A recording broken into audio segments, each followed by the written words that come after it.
మా latest videos కోసం మా ఈ తెలుగు న్యూస్ ఛానల్ సబ్స్క్రైబ్ చేసి గంట సింబల్ యాక్టివేట్ చేసుకోండి. ఈ రోజు నుండి మాఘమాసం ప్రారంభం అవ్వబోతోంది. హిందూ క్యాలెండర్లోని ఒక్కో నెలకు ఒక్కో రకమైన ప్రాశస్త్యం ఉంది. అందులో సూర్య ఆరాధనకు ప్రధానమైనదిగా చెప్పుకునే మాసం మాఘమాసం. ఈ మాసం శివుడు, విష్ణువు, విఘ్నేశ్వరుడు శక్తి ఉపాసనలకు సైతం ఎంతో అనుకూలమైనది. ఈ మాసంలో చంద్రుడు మకా నక్షత్రంతో కూడుకుని ఉంటాడు కాబట్టి దీనికి మాఘమాసం అనే పేరు వచ్చింది. ఉత్తరాయణ పుణ్యకాలంలోని ఈ మాసమంతా సూర్యోపాసనకు అనుకూలమే. కానీ ఆదివారాలు, రథ సప్తమి నాడు విశేషార్చన చేయవచ్చు. సూర్యుడు సమస్త జగత్తుకు మూలాధారం, కాలానికి అధిపతి. ప్రత్యక్ష నారాయణుడిగా ప్రాణకోటికి వెలుగు ప్రసాదించే సూర్య భగవానుడికి మాఘమాసం అంటే చాలా ఇష్టం. సూర్య భగవానుడు ఉదయం వేళల్లో బ్రహ్మ స్వరూపంగాను, మధ్యాహ్నం పరమేశ్వరుడిగాను, సాయం వేళల్లో విష్ణు స్వరూపంగా ఉంటూ ప్రతిదినం త్రిమూర్తి రూపంలో ప్రపంచాన్ని నడిపిస్తాడు. సూర్యుడికి ఇష్టమైన ఈ మాసంలో ఆచరించవలసిన ప్రక్రియల్లో మొదటిది స్నానం. ఈ నెల రోజులు ఖచ్చితంగా సూర్యోదయానికి ముందే స్నానం చేయాలి. సూర్యుడికి ఆర్జ్యం సమర్పించాలి. సూర్యుడు వచ్చేసరికి శుచిగా ఉండాలి. సూర్యుడు ప్రత్యక్ష నారాయణుడు, వెలుగును ఇచ్చేవాడు, జీవ క్రియ కారకుడు. ఆ విధంగా ఈ చరాచర సృష్టికి సూర్యుడే తండ్రి, ఆరోగ్య ప్రదాత, ఐశ్వర్య ప్రదాత, అన్న ప్రదాత కూడా సూర్యుడే. పైగా ఈ మాఘమాసంలో ఆయన ఉచ్చస్థితిలో ఉంటాడు కనుక ఆయన్ను శుచిగా ఆహ్వానించాలి. ఈ మాసమంతా ఇలా క్రమం తప్పకుండా ఆదిత్య ఆరాధన చేయాలి. అంతేకాక దాన ధర్మాలకు, పుణ్యక్షేత్ర దర్శనాలకు ఈ మాసం ప్రశస్తం. అయితే ఈ మాఘమాసంలో పొరపాటున కూడా కొన్ని తప్పు పనులు చేయకూడదు. కాదని చేస్తే 7 తరాల దరిద్రం పడుతుంది. మిమ్మల్ని దరిద్రం వదలదు. సూర్య భగవానుడి ఆగ్రహానికి గురి అవుతారు, కష్టాల పాలవుతారు, రోగాల బారిన పడతారు, జీవితాంతం సమస్యలను అనుభవిస్తారు అని పెద్దలు చెప్తూ ఉన్నారు. మరి మాఘమాసంలో చేయకూడని ఆ పనులు ఏమిటి? మాఘమాసంలో ఎటువంటి నియమాలు పాటించాలి? ఈ మాసంలో ఏ ఏ పండుగలు వస్తాయి అనే విషయాలను ఇప్పుడు మనం ఈ వీడియోలో వివరంగా తెలుసుకుందాము. ఫ్రెండ్స్, అంతకన్నా ముందు ఈ వీడియోని లైక్ చేసి మా ఛానల్ని సబ్స్క్రైబ్ చేసుకోవటం మర్చిపోవద్దు. కార్తీక మాసం తర్వాత అంత ప్రాముఖ్యత కలిగిన మాసం మాఘమాసం. ఈ మాసంలో అనేక పండుగలు వస్తాయి. వివాహాది శుభకార్యాలు నిర్వహించేందుకు ఇది అనుకూలమైన మాసం. ఉత్తరాయణ పుణ్యకాలంలో వచ్చే అత్యంత పుణ్యప్రదమైన మాసం మాఘమాసం. ఈ మాసంలో ఉషోదయానికి ముందే చేసే స్నానాలు అత్యంత పుణ్యప్రదమైనవి మరియు ఆరోగ్యవంతమైనవి. ఈ స్నానాలకు అధిపతి సూర్య భగవానుడు. కార్తీక మాసంలో చంద్రుడు ఓషధి కారకుడై ఆరోగ్యం ఎలా కలిగిస్తాడో అలాగే రవి కూడా ఈ మాఘమాసమందు ఆయన కిరణాలతో ఆరోగ్యాన్ని ఇస్తాడు. అందుకే ఈ మాసంలో స్నానానంతరం సూర్యుడికి ఆర్జ్యం ఇస్తారు. మాఘ స్నానాలు ఆఘమర్షణ స్నాన ఫలాన్ని ఇస్తాయి, పుష్కర స్నాన ఫలాన్ని ఇస్తాయి, శతగుణ ఫలాన్ని ఇస్తాయి. ఈ మాసంలో ఏ పారాయణ చేసినా అది అద్భుత ఫలితాలను ఇస్తుంది. అరుణోదయోత్ సంప్రాప్తే స్నానకాలే విచక్షణః మాధవాంగ్రి యుగం ధ్యానత్ ఇహ స్నాతి సుర పూజితః అని బ్రహ్మపురాణం చెప్తున్నది. అనగా ఎవరైతే సూర్యోదయంలో నారాయణ్ణి ధ్యానిస్తూ స్నానం చేస్తారో వారు దేవతల చేత పూజింపబడతారు.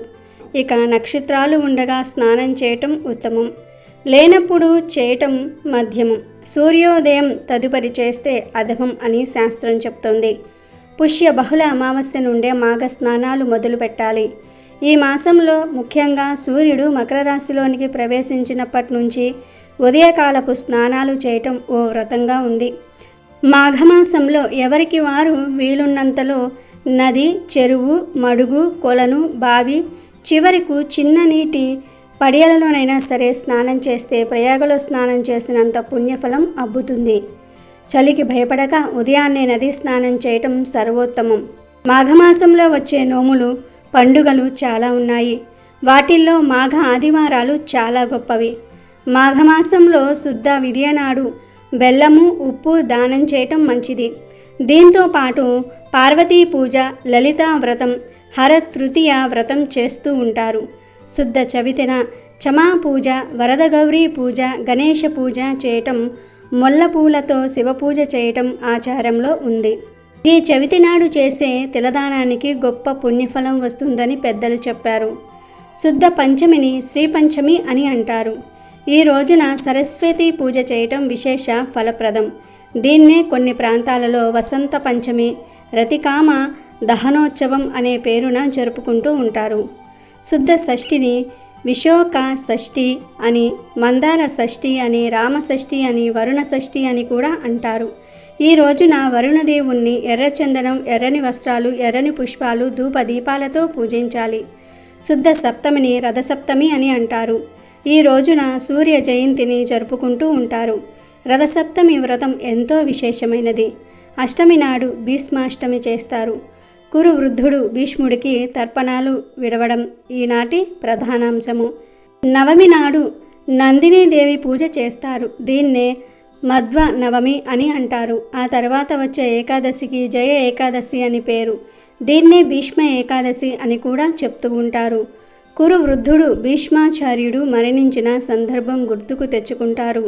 ఈ తిథి నాడే అంతర్వేదిలో లక్ష్మీ నరసింహస్వామి కళ్యాణం జరుపుతారు. ద్వాదశి నాడు వరాహ ద్వాదశి వ్రతం చేస్తారు. త్రయోదశి విశ్వకర్మ జయంతిగా పేర్కొనబడుతోంది. మాఘ పూర్ణిమకు మరింత విశిష్టత ఉంది.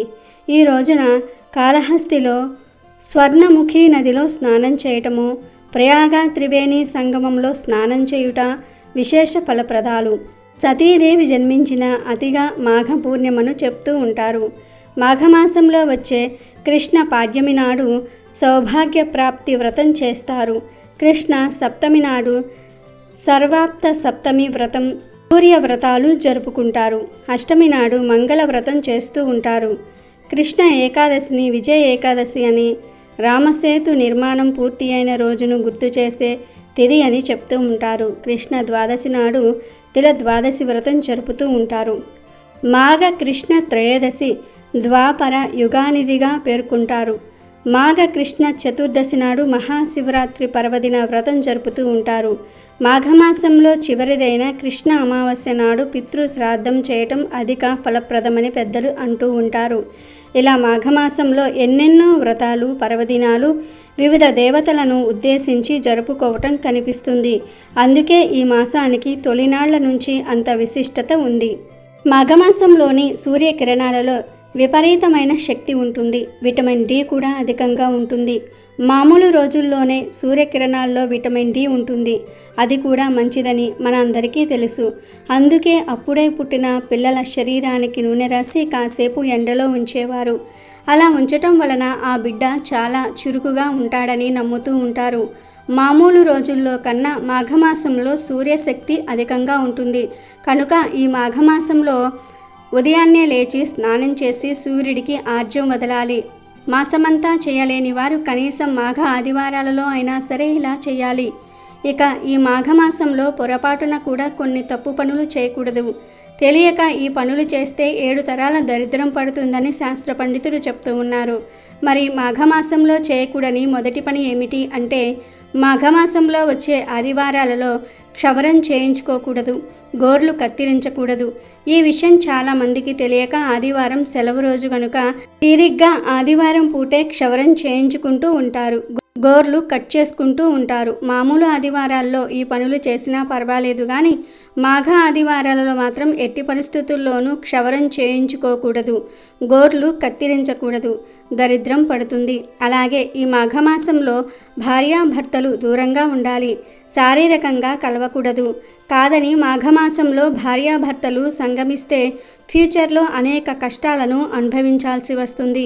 అలాగే మాఘమాసంలో అందరూ సూర్యుడికి ఆర్జ్యం ఇస్తూ ఉంటారు, కానీ స్త్రీలు నెలసరిలో ఉన్నప్పుడు పొరపాటున కూడా ఆర్జ్యం ఇవ్వకూడదు. తెలియక ఈ తప్పు చేస్తే పుణ్యం రాకపోగా పాపం చుట్టుకుంటుంది. మాఘమాసంలో వచ్చే ఆదివారాలలో మాంసము, మద్యము, జూదము వంటి వాటి జోలికి పోకూడదు. ఈ విషయం చాలామందికి తెలియక మాఘ ఆదివారం రోజు నాన్ వెజ్ తింటూ ఉంటారు. కానీ మాఘ ఆదివారం రోజు మాంసం తిన్నా, మద్యం సేవించినా 7 జన్మల దరిద్రం పడుతుంది. అనారోగ్యాల పాలవుతారని శాస్త్రాలు చెప్తూ ఉన్నాయి. మాఘమాసంలో సాయంత్రం చీకటి పడిన తర్వాత పాలు, పెరుగు, ఉప్పు, చింతపండు, ఎండుమిరపకాయలు లాంటివి వేరే వారికి అప్పుగా ఇవ్వకూడదు. కాదని ఇస్తే దరిద్రం పడుతుంది. ఇలా మాఘమాసంలో ఈ పనులు చేయకుండా జాగ్రత్త పడితే మీకే మంచిది. ఎలాంటి ఆర్థిక ఆరోగ్య సమస్యలు రాకుండా ఉంటాయి. కనుక ప్రతి ఒక్కరూ కూడా మాఘమాసంలో ఈ తప్పుడు పనులు చేయకుండా జాగ్రత్త పడండి. అమెజాన్లో బెస్ట్ డిస్కౌంట్స్ కోసం వీడియో డిస్క్రిప్షన్లో లింకు ఉంది, చూడండి. అలాగే మా టెలిగ్రామ్ ఛానల్ సబ్స్క్రైబ్ చేసుకోండి.